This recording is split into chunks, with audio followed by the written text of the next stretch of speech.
Hey guys, I thought I would show a little tip.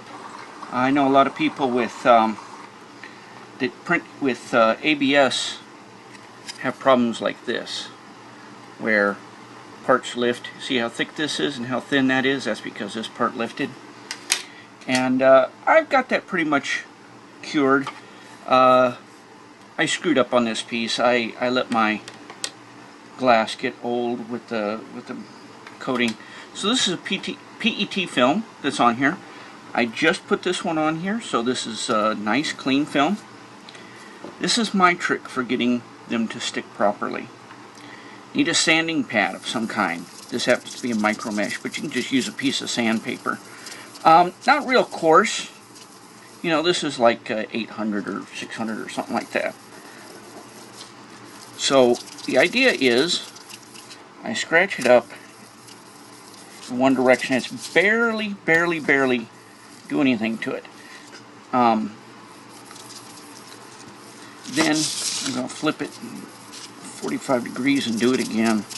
I just want a cross hatch in there of lines, scratches, very light scratches.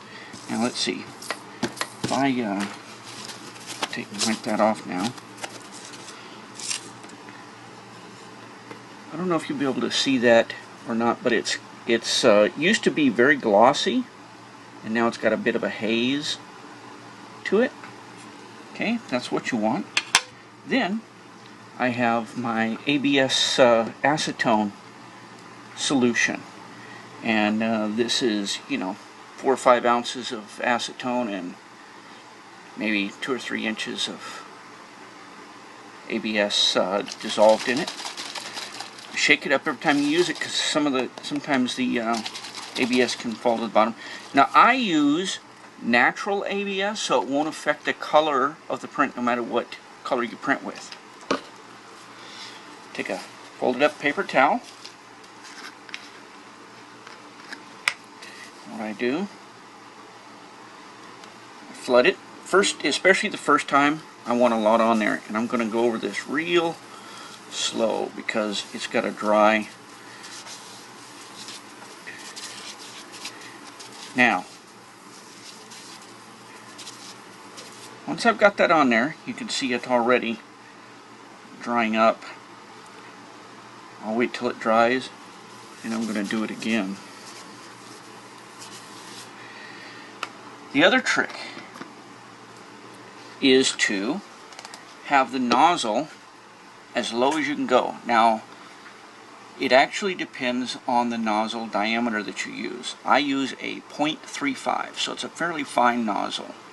Because of that, what I do is I take a piece of paper, you know, plain old copy paper, and put under it, and I like to get a little bit of a drag. In other words, when the nozzle's down, you put the paper under it, and you want to pull on it, and you want there to be just a little bit of pressure when you pull, so that there's you know, it's actually touching the paper, but it's not holding the paper. And that's it. I'll now print on this, and since I've sanded it, I might even, you know, if you're really picky, you could even go over this one more time with the sandpaper to take the ABS off of there, and then do it again. You know, once this is seasoned, and by seasoned I mean once you've printed on it 2 or 3 times and reapplied your ABS juice to it a couple of times, then it'll really do well. So if you've got a part that really is important, it's not a bad idea to print just even a thin square, 1 or 2 layers, and then peel it off and then do the ABS juice again. But quite frankly, this should do it. Now, another trick is, of course, to print with a brim around your part. If you've got something that's very large and has thin edges, it's a good idea to print with a brim. That can help hold it down. I also do that whenever I print tall, thin items. Like I just recently printed this. I printed it with a 3mm brim around the edge, and it was perfect, absolutely perfect.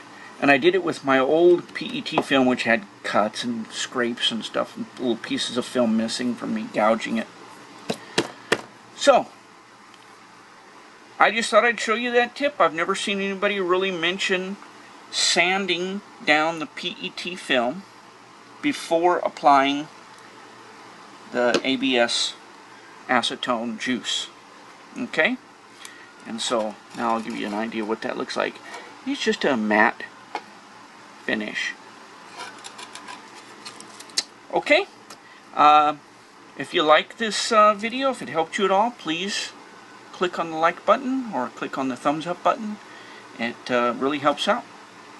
And if a lot of people are interested in this and like this, I will do more tips and tricks for 3D printing. Thanks.